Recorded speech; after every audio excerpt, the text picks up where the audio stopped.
Welcome on in, golf fans. It's your boy Gsluke with our course breakdown for this week's Open Championship. Gonna go over Royal Birkdale Golf Club and everything you need to know to have yourself a week. So that includes some course details, a whole breakdown of all the shots required, as well as my early modeling and key stats that I'm using to get to some of my top plays. So we've got a ton to talk through here. It's not waste any time at all. It started off with some of those course details. The tour heads to Southport, England, the home of Tommy Fleetwood and Royal Birkdale Golf Club, a par 70 that measures over 7,200 yards. So I would say on the longer end of the spectrum, and interestingly enough, 2 of the par 5s are going to be on your last 5 holes. So a lot of your scoring looks going to be towards the end, which adds some excitement to this kind of a track. And since the last time they played there have been some changes, some holes that have had some recontouring done, also some holes that have changed par, most notably on that back side. We have 13 through 15 with the most notable of those changes. So we'll talk through that a bit when we go hole by hole, but we've not seen this course in about 10 years, so not a whole lot of averages and analytics to use. So we do have some of the raw numbers from 2017. Scoring average was about plus 1.85,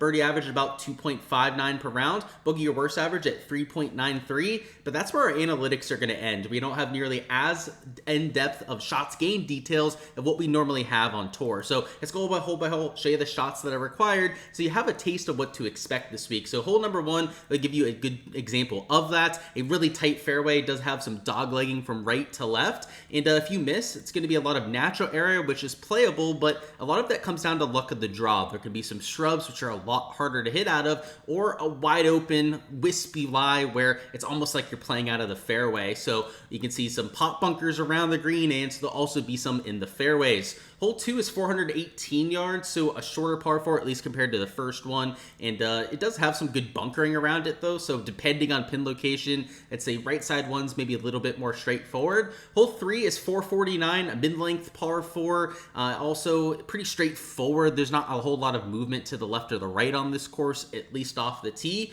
Hole 4 is 219 yards. This is going to be a par 3 and a longer one at that, and these back pin locations are going to be brutal as there's a lot of contouring that you can't see from the overhead views, which makes it play a lot harder than it looks. Hole 5 is 336 yards. This is potentially drivable, and they did try and add some penalty off the tee here towards the right, where if you end up missing, maybe it's a lost ball, implayable, that sort of thing. But I still think you're going to see a lot of players go for it and trying to make a birdie on this front side that doesn't have a par 5 on it.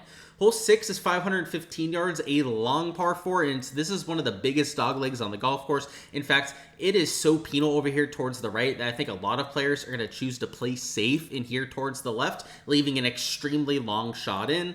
Hole 7 is 151 yards, one of the shorter par 3s on this golf course, and you can't fall asleep on it though, as there's a lot of fall-off areas towards either side, and you have this donut bunker towards the left, which I guess is kind of notable. Hole 8 is 459. This is a mid-length par 4, slight contouring towards the left, but like most of the holes, there's not really a whole lot of quote-unquote dog legs with the lack of trees. Hole 9 is 414, another straightforward par 4. It does slightly go from the left to the right, though. Some of your longer players can take more aggressive lines here towards the right, leaving just a little bit of a flip wedge in. And this green, by the way, is one of the flatter ones, at least on the surface, that you have on property. Hole 10 is 399, so a shorter par 4. This one does have some movement towards the left, so your more long drivers can be a little bit more aggressive towards the left, once again leaving a little bit of a shorter shot in. It does bring in some risk though if you miss up in those dunes. 11 is 435. This is a mid-length par 4. You can hit driver here, but I don't think you need to. A lot of people will probably have 3-wood or a driving iron, as the turf conditions for guys like Michael Kim is extremely firm right now, and even irons were rolling out about 300 yards per some of those players. Hole 12 is 186 yards, a mid-length par 3 for the standards of this golf course, and like all of them, pin location dependent. Hole 13 is 503 yards. This is a long par 4 that they introduced that Jordan Spieth has a lot of experience on. 14 is the super long par 5, which is where a lot of the course changes come in. It's 14 and 15 where you're going to see that. This is a completely new hole that didn't exist before, and it is a long, should play into the wind par 5, so it's not going to be that scoreable unless the wind direction's different. 15, you're not even going to have on these overhead views here, so you can see the green is set in the middle of nowhere. I promise you there's a green there now, and it's about a 240-yard par 3, so extremely long. 16 is 400-yard par 4. This is a scoreable look, definitely a little bit easier than the last couple ones where you had like a 500-yard par 4 and then that long par 3 that we just showed you. 17 is 567, so this is the easiest of the par 5s. I would say it depends on wind direction because they go in opposite directions. Obviously, if one is into, one is going to be downwind. The downwind one should be reachable regardless of the pin locations. And then finally, 18 is 508 yards, a good, strong finishing hole, one where birdie is, I guess, in play if you hit a couple good shots, but mostly just trying to keep bogey and double bogeys off the scorecard there. So should give you guys a little bit of a taste what to expect this week. Now let's show you some of my early modeling that we've got. So this is my early model. Bet the number didn't have anything posted by the time I was doing this video. So just going to give you guys a sense for what I'm looking for in the golf course. So first off, I got shots gained off the tee plus shots gained approach. I'm always looking for ball striking regardless of what event that we're going to. And that's obviously going to be the case here too. So off the tee, I think you're going to want distance and accuracy around here. And you'll see that I don't have accuracy or distance added on top of that though. So I think a good sense or a good mix of both of those at the same time is probably the best way to go about it. And to me, shots gained off the tee is one of the best ways that we can measure that. So if you want to look at the last 12 rounds, the last 24 rounds like I'm doing in this first draft,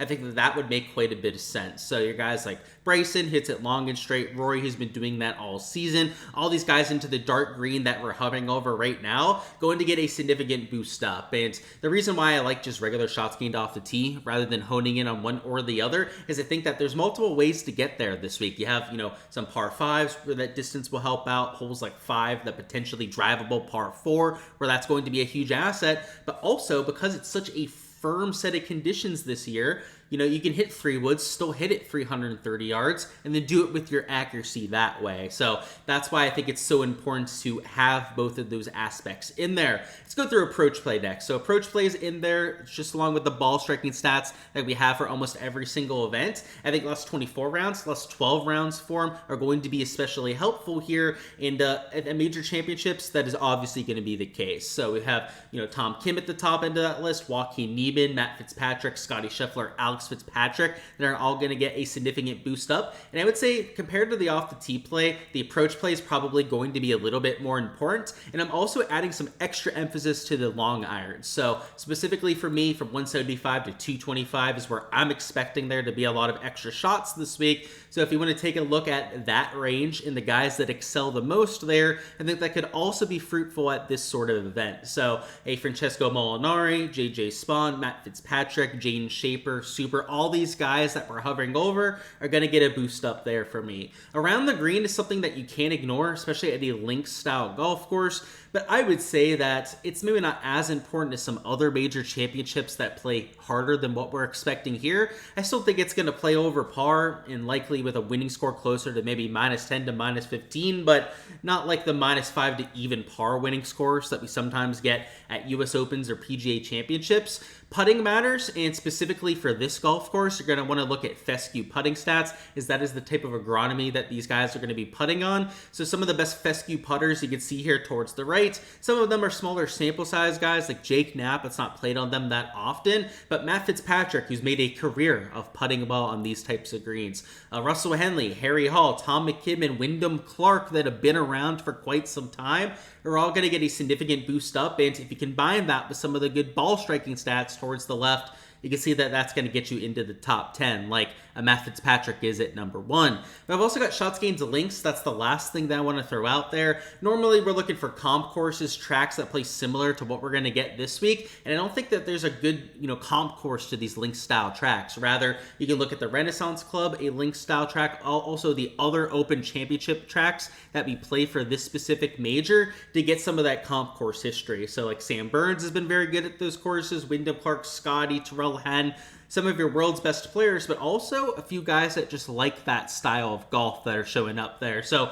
when I put together my first draft rough model for this week. Number 1 is Matt Fitzpatrick. Number 2, Scotty Scheffler. Number 3, Wyndham Clark. You can see the rest of the top 10 there towards the left. But if you guys want to play around with the bet the number tools and modeling to make something for yourself, make sure to check out the link in the description of the video in my golf DFS tier on my Patreon page for all of my modeling when that is posted on later on today. Alrighty guys, that's all I've got for this week's course breakdown. Smash that like button if you haven't already. Subscribe to the channel so you don't miss any of the content to come. And for a chance to earn a free month on my Patreon page, go ahead and comment below what you've got as the winning score for the 2026 Open for a chance to earn a free month of the Patreon. And on there's where I've got all my DFS projections, also my entire player pool, any bets that I'm taking, outrights, pick'em props on Underdog and Prize Picks, all yours for completely free of charge just by guessing that correct winning score first. So it'll be on a first come, first serve basis.